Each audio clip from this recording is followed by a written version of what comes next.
Anthony Scaramucci is on the phone with us today. Anthony, how you doing? I'm doing great, Dominic. You know, every Italian family has a Dominic in it, so it's great to talk to you.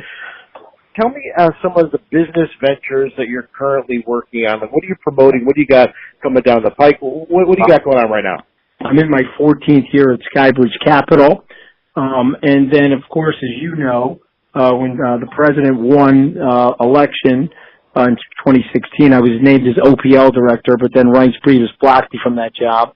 And then I came in as the comms director, but I was really, I had my suicide vest on. And so when I blew up, I took out Priebus, Spicer, and I think I get a .75 kill for Bannon because as I was reaching for him, my vest was going off. So, Attorney General Matt Whitaker said today that he never spoke about the Mueller probe with President Trump.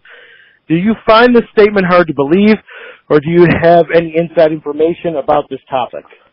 Well, I mean, I don't find it hard to believe in terms of the factual depth of the content because, Chip Alone or one of the guys inside the White House probably made it very clear to the Attorney General, the temporary Attorney General, that he couldn't go in that direction. Jay Sekulow and Rudy Giuliani are personal friends of mine. So when he took that job, I'm sure they put a ring fence.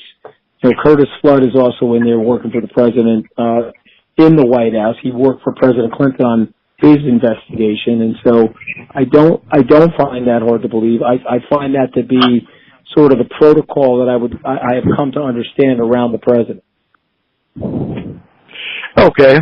That's good to hear because a lot of people are doubting him, but they don't, they might not have the inside view that you have. Yeah, well, no, but they're doubting him because they see Trump as being an impetuous guy, and they see Trump from his Twitter account, and they see Whitaker and his feistiness, and they're probably saying that they're attracted to each other, and they're probably conversing in late-night phone calls.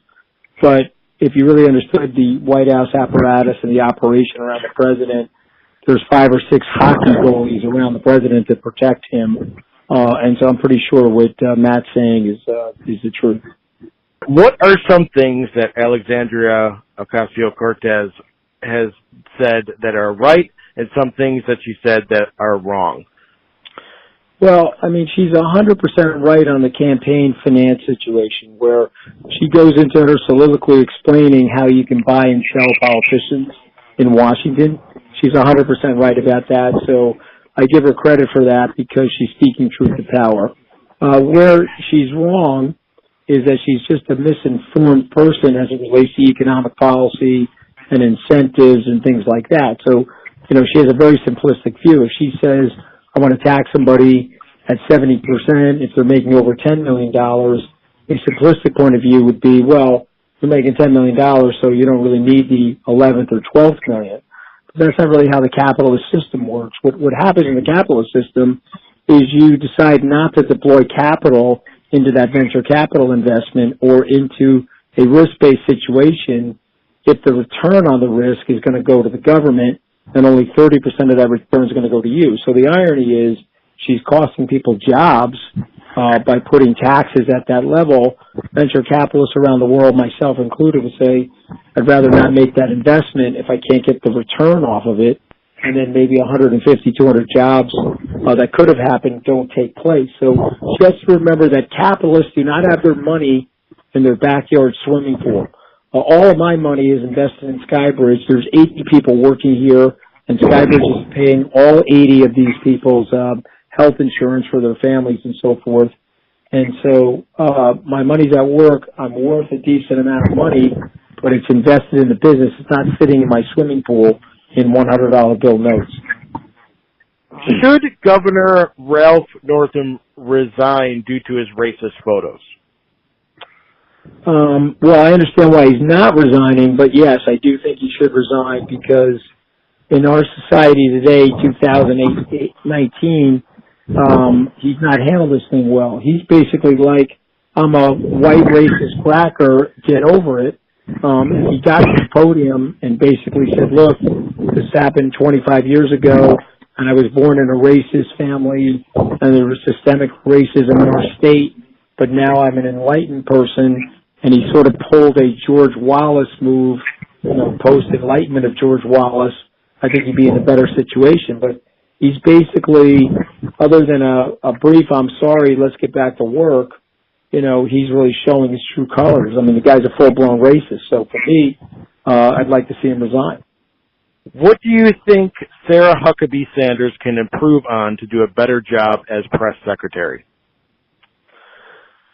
When they put her in a fibbing situation where she's forced to curb the truth, my recommendation to Sarah would be don't answer the question, throw the question back to the president or someone else in the White House, or basically look straight into the camera in the press room and say, it's not a question that I can factually answer at this time, and when I'm capable of factually answering that question, I will.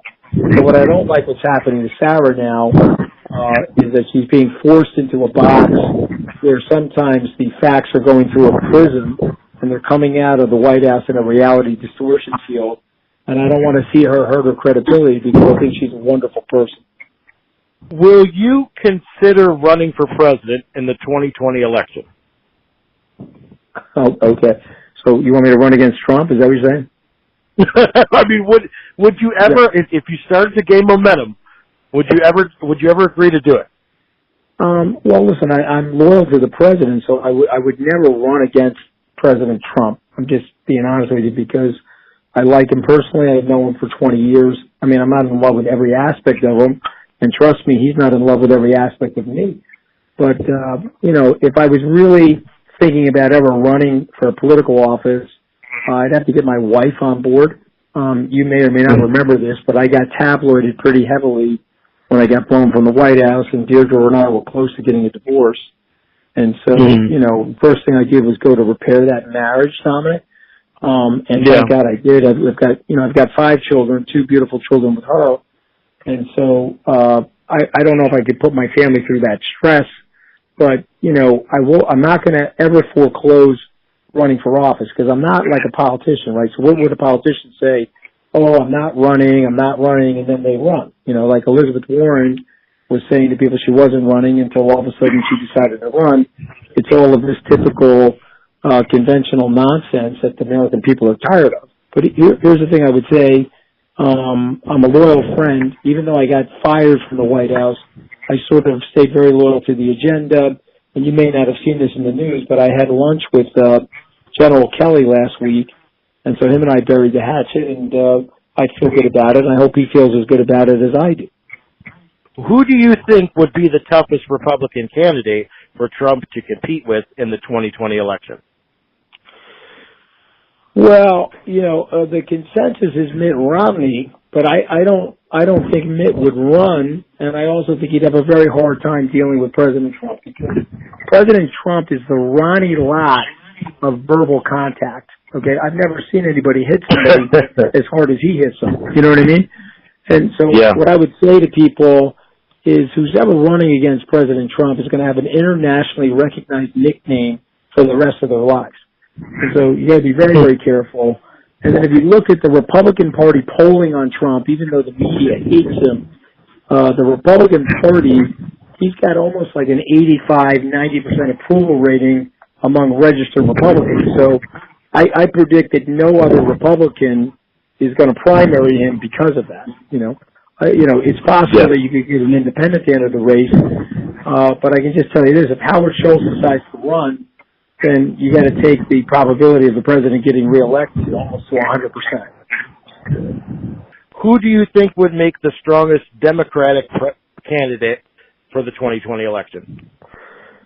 So, if they gave the nomination to somebody like Mayor Bloomberg, the president probably wouldn't like me saying this, but I think that's the one person that the president would probably wish he didn't have to run against because the mayor's loaded with dough. He understands the president very well. He's not going to go into the bog with the president. You can't fight the president in the nicknaming business. You know what they say about a pig? You can't fight a pig. The pig will pull you into the mud, drag you around. You get muddy and bloody, and the pig loves it. And so Bloomberg's the type of guy that'll have the discipline not to do that. Obviously, Elizabeth Warren, She doesn't have that discipline. You know, she had 8 people tell her not to go for the DNA test, and she had the Trump Twitter trauma. She couldn't help herself. She wouldn't have got the DNA test. You know, now I think she's basically finished.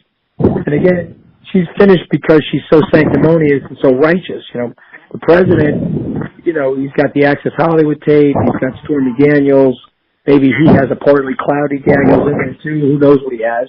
But the people don't care because he's fronting up as very real to them. So all the Surgeon General warning labels are on him. She's fronting up as she's like pure and righteous and sanctimonious. So when she's caught lying to advance her career, lying about her ethnic origin to advance her career, she strikes me as very disingenuous. So to me, they gotta put up a candidate that will not take the bait from the president. Now, can you tell us a story about Donald Trump that no one else knows? What I discovered on my third day, and that was a Monday, and the reason why I know it was a Monday because I was only there for 2 Mondays, Dominic, so I know it was a Monday. I was flying on Air Force One with him, and we ordered, of all things, Italian wedding soup from the steward on Air Force One, and the soup came. I was sitting across the desk from the president, and I started to eat my soup. We're having a conversation. He took a very small bit of soup and didn't take any more. And then I looked at him like the way an Italian mother would look at somebody and said, "What's wrong with you? Why aren't you eating the soup?" And then he said to me, "Oh no, I can't really eat before a stage performance." We were going down to speak to the Boy Scouts that day. And he said, quote, I learned from Frank Sinatra, old Blue Eyes would never eat before he gave a concert. He said that he didn't want the blood in his belly digesting food. He needed it up in his voice box and up in his brain. And the president said to me that he's not going to eat until after, but he took a few bites of it. And so I just think that's something interesting. Nobody really knows that about him. How long was that? No, I would say it was about 25 years ago. Frank died in 98. I think the president said that was like a 93, 94 conversation. Let me ask you this. We ask everyone this. Who is your celebrity crush? Oh, man. I'm really trying to stay married, and my wife will be listening. So the first celebrity, she's rising in the ranks, is Scaramucci. But the second celebrity crush, I know you're going to find something, but every Italian has a crush on Sophia Loren. Now, okay, granted, she's 85 years old, but I mean, she is a classically beautiful Italian. And by the way, Dominic, if I picked somebody that was less than 85, I could have suffered castration at around dinner times. I just want to make sure your listeners understand the move there. That was like somebody asking me in an interview what my weakness was, and I said I try too hard. You know what I'm saying? No. I understand. I knew you were playing it safe, and I think it's well played. Dom, I like my body parts, okay, man? This is Anthony Scaramucci, and you're listening to the Dominic Natti Show.